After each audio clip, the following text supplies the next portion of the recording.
Good morning again. This is the AM News. Let's begin. A mother's tears, a family's fight, and a stranger's kindness. This is the story of 10-year-old Lisa Laye, diagnosed with cancer of the blood. Her family sold everything to save her, but still fell short.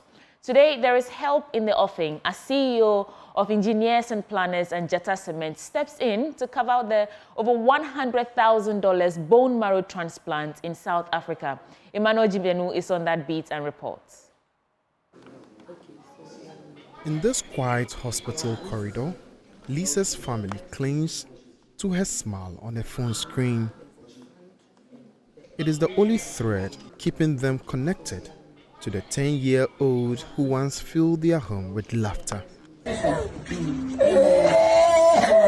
Now, she fights for her life, battling stage 4 leukemia. Lisa went for career day at school, and then my mother was called by the school authorities that Lisa was complaining of body pains. And so on 1st November 2024, that's 3 weeks ago, she was taken to the hospital for treatment for common cold or maybe malaria. We were suspecting malaria because of the symptoms she was exhibiting. Just weeks ago, Lisa was all bubbly in school. She loves her books, friends, and dreams of becoming a pediatrician. But on October 31, her world changed. A headache and cold spiraled into a diagnosis no family is ever prepared to hear. I was devastated when the news was broken to me that Lisa has been diagnosed with stage 4 leukemia, which happens to be the cancer of the blood and bone marrow.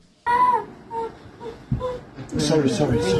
Her survival now depends on urgent treatment in South Africa, costing over $100,000. A sum her family simply could not afford. I had started selling my assets and it wasn't getting anywhere.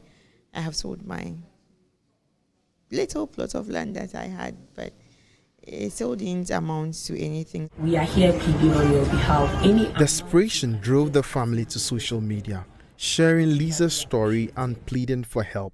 The post went viral, catching the attention of a man known for his generosity, the CEO of Engineers and Planners and Jetta Cement, Ibrahim Mahama. We are taking over everything. That's what we are doing. It's not about the costs.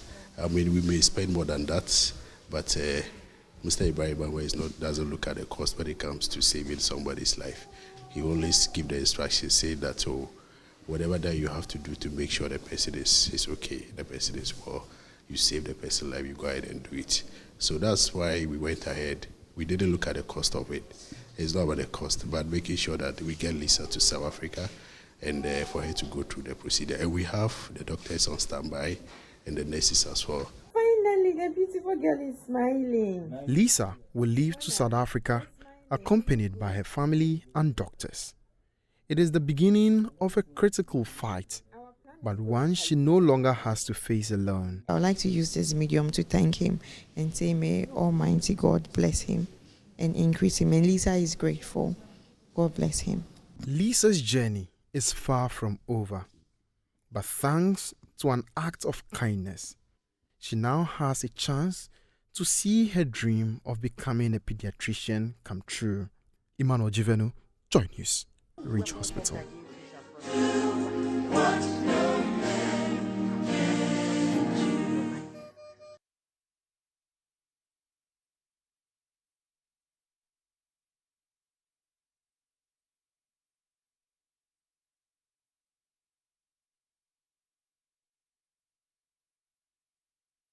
Now, with just 16 days to the presidential elections in Ghana, amidst fears of plots of mayhem in certain parts of the country, the GRA Customs Division has uncovered 53 pistols, 74 magazines and 65 live ammunition concealed in a 40-footer container at the Tema port. According to the Customs Division of GRA, the container came in from the United States of America, with the items concealed in 3 different suitcases. The shipment, falsely declared as vehicles and personal effects, was intercepted on November 4, 2024, following investigations by GRA's Intelligence and Preventive Unit.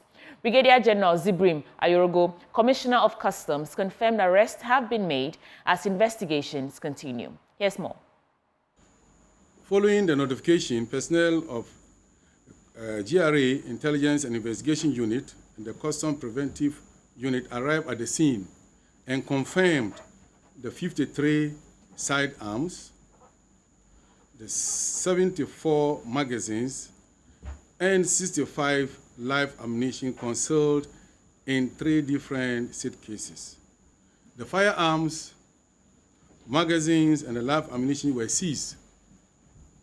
Additionally, all other items in the container were thoroughly examined and detained for further investigations. Also, the agent and the consignee representative were also arrested and interrogated on the seized items. The suspect was subsequently transferred to the Marine and Railway Police Station Tema for further investigations. As earlier indicated, the consignment in the container were declared as vehicles and personal effect without declaring the sidearms, magazines, and the live ammunition. The non-declaration and the concealment on the firearms and magazines and live ammunition amount to smuggling and concealment of weapons in contravention of Section 138 of Customs Act 2015, Act 891.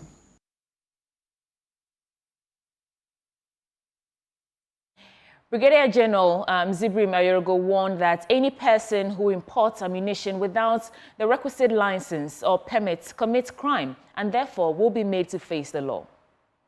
It is worthy of note that all importers requiring to import firearms and ammunition into the country must first obtain license and permit from the Ministry of Interior before the import. Any person who therefore import firearms and ammunition without the requisite license or permit commits an offense. Now, security consultant Professor Kwesi Ening says nothing will happen with this find because people in authority are not concerned about finding solutions. He spoke on Top Story yesterday. It's going to change because those who must bring change are those who are secretly involved in bringing these guns and also in providing the protection. So nothing is going to change. I think something very dramatic happens that puts our collective existence at risk. Nothing is going to change because we are not serious about the issues of small arms and light weapons. Look, when I did the first national baseline survey in 2005, my calculations were that we had about 500,000 to 750,000 guns. The normal attrition rate of 20% means that when we did the baseline survey again in 2014, the figures ought to have dropped by 20%. Rather, they had shot up by almost 400%. And I'm 100% sure that when we complete the new baseline survey next year, the figure will definitely be considerably higher than the 2 million that we found 10 years ago. Because there is no deterrence, people feel they are protected, that they can go around the law, that they can go scot-free, and it's also very profitable. So if I get you, then the agent who has been arrested, you are saying that nothing will come out of that? Well, let's see in 6 months' time what would have come out of it. But the poor agent is not a big guy or person who needs to be caught. We need to use a network analytical process to see those who are linked. Trace the money. The paperwork can be falsified, but the money cannot be falsified. Check the phones, the laptops, and then one step at a time, use network theory and procedures to get to who is the kingpin or the queen pin behind this. And now let's get into our election headquarters, which is brought to you in association with Petrosol Platinum Energy, Energizing Dreams, Chopbox Technology, a convenient service, German Ozone Alternative Therapy, Dental Wellness and Beauty. And CIMA, the Chartered Institute of Management Accountants, and AICPA, together as the Association of International Certified Professional Accountants. Youth Breed Foundation, Bridging Gaps for Positive Youth Development, Syntex Tanks, A Strong, A Tough. Potential Real Estate, your trusted partner in real estate, the Luxy Paint, Paint Smooth Champion.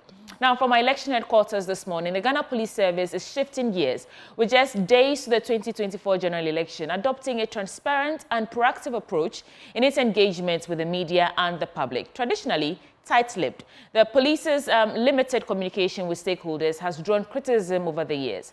However, with just 16 days to the December polls, the police now pledge to increase transparency, enhance public engagement, and provide timely information. At a critical meeting with media heads, Inspector General of Police, Dr. George Ekufu-Dampare, outlined his fresh strategies, including the establishment of a 24-hour centralized press briefing center to keep the public informed throughout the election period. We'll tell you more. The police service marched to the dislike of civil society organizations and the general public. They have been very tight-lipped about information. While we count the days to the December 7 polls, the Ghana Police says that posture will change. At a crucial meeting between the Ghana Police Service and the heads of media institutions in the country, the Ghana Police Service says they are now committed to updating the public on a regular basis throughout the election period. Dr. George Ekufu-Dampare is the IGP of the Ghana Police Service. We are setting up National Election Security Task Force Press Briefing Center. You can come, we'll serve you with coffee, we'll serve you with tea, and of course biscuit. And we will be sharing the information with the speed of light. We are currently working with the telcos to assign to us a dedicated number that will be used in this room. Wherever you find yourself, when there is a situation, you can, through calling that number, assess myself directly. Additionally, the police says they will be more proactive in their dealings with the political parties and also dealing with election-related disputes. We'll be able to be dealing with multiple issues at the same time, because as soon as it comes, we'll then refer, a commissioner will be on it. We may call a general secretary of the two parties or national organizers of the two parties. We will call an agent of the parties on the ground, and we look at the issue. But IGP Dampare says the police will not hesitate in dealing with troublemakers. To the people who think that they can probably come out with making statements to intimidate and do all that, we want to tell them that life will become very uncomfortable for them. So they shouldn't even try. The expectation of the Ghana Police Service is to deliver the best election in Ghana that is free from violence. For Joy News, Michael Ashali. Still in the election headquarters, it was 15 days of promises and assurances by the flag bearer of Dr. Mamudu Bawumia in the Ashanti region as he toured constituencies there. From rallies to derbys, marketplaces and religious institutions, Dr. Bawumia reiterated policies of the NPP ahead of the polls in December. Here's a recap of a few of them. Perhaps the best news was when Dr. Mamudu Bawumia indicated that government will from December 1 provide free dialysis treatment for all kidney patients under the National Health Insurance Scheme.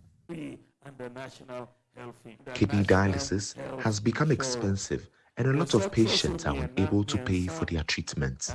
From December 1, all patients will receive free treatment under the National Health Insurance Scheme. Then he talked about the housing deficit.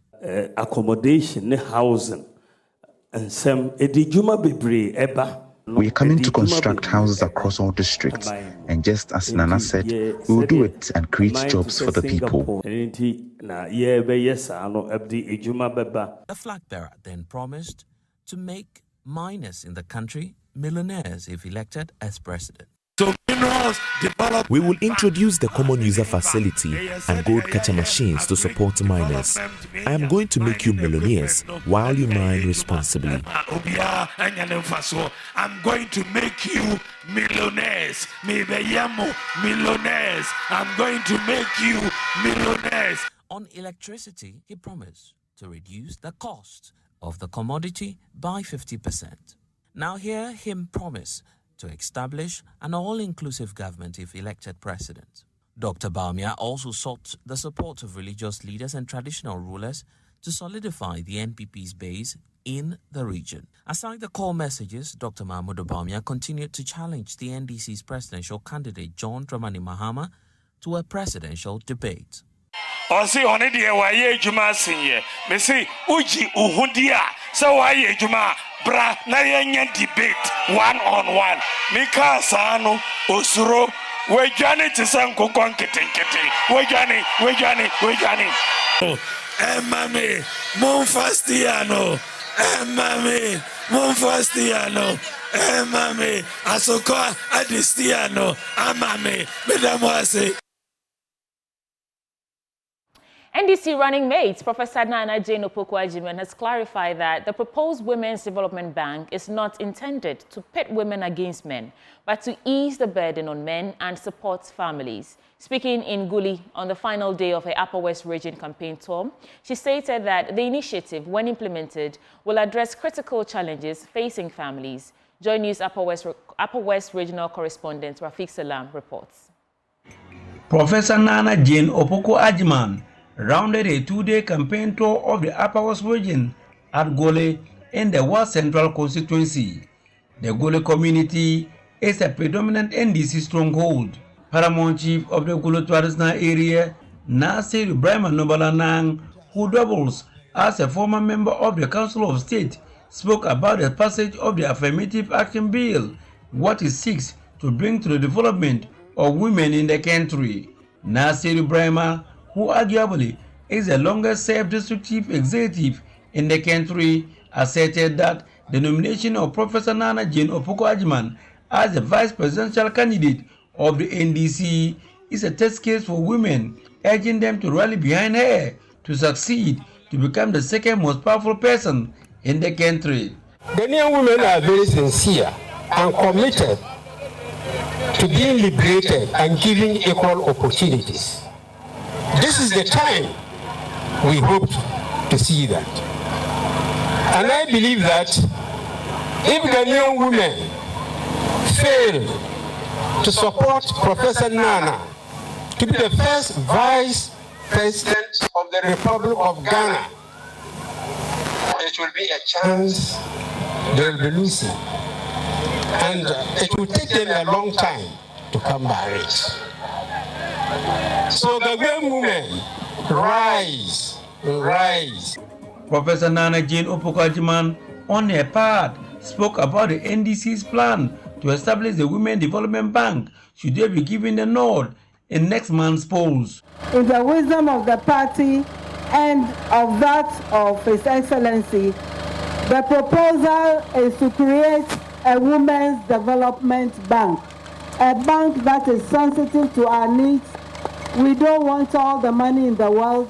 We just want a little bit to push our businesses, to grow them. We want the interest to be very low so that even when we make profit, we can put profit back into our business. We can also use some to take care of our children, to take care of the home. She posited that the establishment of the bank is not to set up women against men, but to lessen the burden of the latter. It works both ways. It is not one thing against the other. We are not interested in that because we have a nation to build, we have a nation to reset, and we don't admit those unnecessary divisions. We think we have too many to begin with, and we don't need to add any more to them. The NDC running mate threw further light on the party's 24-hour economy policy, which he said will employ millions of people, especially the youth, into the security services. So what are we going to do about our youth? Our response is to create the 24-hour economy so that instead of just one shift, you can have 3 shifts. So instead of employing 50 people, you will end up employing 150 people. If the businessman needs protection, that is why we will recruit people into the security services. And I believe that when the time comes, some of the people I see here will also be part of that employment package. While Central Member of Parliament, Dr. Rosida Sampelepu, who is seeking re-election, spoke about the monumental development that the NDC has brought to the Ward Central constituency. I strongly maintain that the NDC is solely responsible for every development in Wa. All the roads at the heart of the municipality was put up by the NDC. This electricity we are using is from the NDC. Our hospitals, schools, and our university was constructed by the NDC. When you speak about it, some people will tell you that they are not aware of it. I'm charging all of you to spread the word about the good things the NDC has done in the West Central constituency.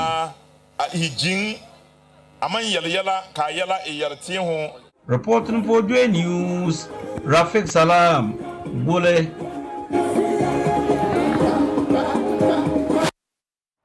Now, away from our election headquarters, the Member of Parliament for Gushegu constituency, Al-Hassan Suleiman Atumpuli, has expressed worry over the shortfall of teachers in the Gushegu district of the Northern region. According to the MP, only 42 teachers out of the 75 teachers posted to the area reported to duty due to the lack of accommodation. He said this in response to this challenge that he has constructed a 5-bedroom teacher quarters to help accommodate the teachers. And the MP also handed over classroom blocks to 7 communities in the constituency. The construction of the school blocks and the teachers' quarters is expected to enhance quality teaching and learning in the area. Some of the communities that benefited from the infrastructure included Nakun, Ga, Katani, Tendang, among others. Speaking to the media after the handing over, the Member of Parliament for Gushegu, Al-Hassan Suleiman Atumpuli, said the motive behind the intervention is to get teachers stay in the community. We have found out that a lot of times some teachers have been posted to Gushegu. 75 teachers have been posted to Gushegu, and only 42 have reported to duty. The rest of them found various reasons why they couldn't come. And my information is that the most important consideration for declining to come to the constituency has always been lack of accommodation, especially in the smaller communities. I took the initiative to provide 5-bedroom teachers' quarters at Ga community, and also another 5-bedroom teachers' quarters at Nakunga, another 5-bedroom teachers' quarters here in Tendang. Earlier, I've provided teachers' accommodation for teachers in Zinendo and also for teachers in Panashi. All in all, we plan to do some amount of clustering, provide additional classroom block for teachers in the Ga electoral area to be stationed in Ga, so that they will be sleeping in Ga, and then they will move on a daily basis to surrounding communities to teach, and when they are done, they'll come and sleep in Ga. The chief of Nakun, Nagafaro Bawa, said the MP's intervention is a relief, adding that they will reward him when the time comes. Some of the teachers spoke to Joy News. We are very happy for the renovation and then the building of the 5-room teachers' quarters for the school or the community.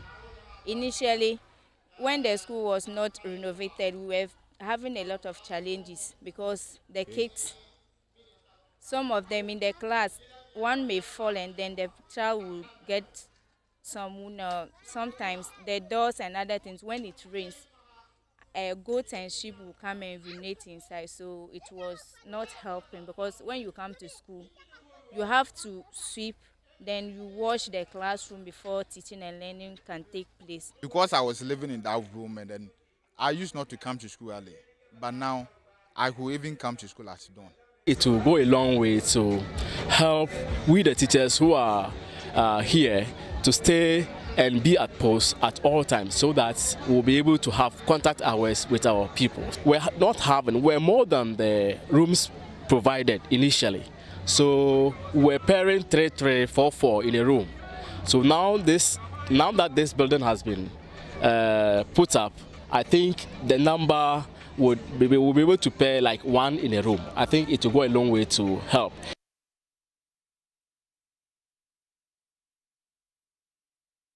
Get into our business update with Benjamin Akapo.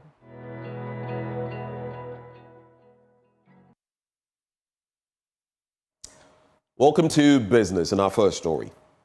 Local rice farmers say the patronage of locally produced rice has picked up ahead of the Yuletide. In an interview with Joy Business, President of the Ghana Rice Interprofessional Body, Nana J. Ayer II, appealed to the public to prioritize locally produced rice over imported brands to boost the country's local production capacity. We are just entering the season, and if you hear what is happening, we are doing well. We are doing well, but again, we will advise or plead with consumers of rice in Ghana to look at the Ghana rice. We have come a long way from 10 years ago to now. Our grains has improved, okay? And consuming Ghana rice or buying Ghana rice for your families this Christmas is a good thing to do. So today, I want the Ghanaian consumer who is sitting at home today to know that the Ghana-made rice has come a long way, and we are neck and neck with the imported rice, if not better than the imported rice. Now, the Deputy Chief Executive of Africa-based Network of Digital Payment Schemes, Africa NENDA, Sabine Mensah, is calling on African governments to incentivize the instant payment system ecosystem in their countries and make them more accessible. According to her, governments need to provide a conducive environment to enhance inclusivity and growth of digital payment systems in Africa. She was speaking at the launch of the State of Inclusive Instant Payment Systems in Africa 2024 report. For the adoption of digital payment system, incentives that make these payment systems accessible to all, so making sure that the connectivity infrastructure is anywhere, any area, any rural area in our countries, making sure that the payment system are affordable to all of us at a price point, whereas it won't matter anymore because we know the value that digital is going to bring to us. It is more than cash, so we will use it. And making sure also that these systems are safe and that our consumers are protected in the digital economy. That is my call to all of the governments, because again, as we said during the meeting, it takes a village to make it happen. And that's how we cap off business this morning. Handing over back to Sweetie Abochi. Thank you, Ben. Let's get ready for the news review segments coming up shortly. We'll be back in a bit.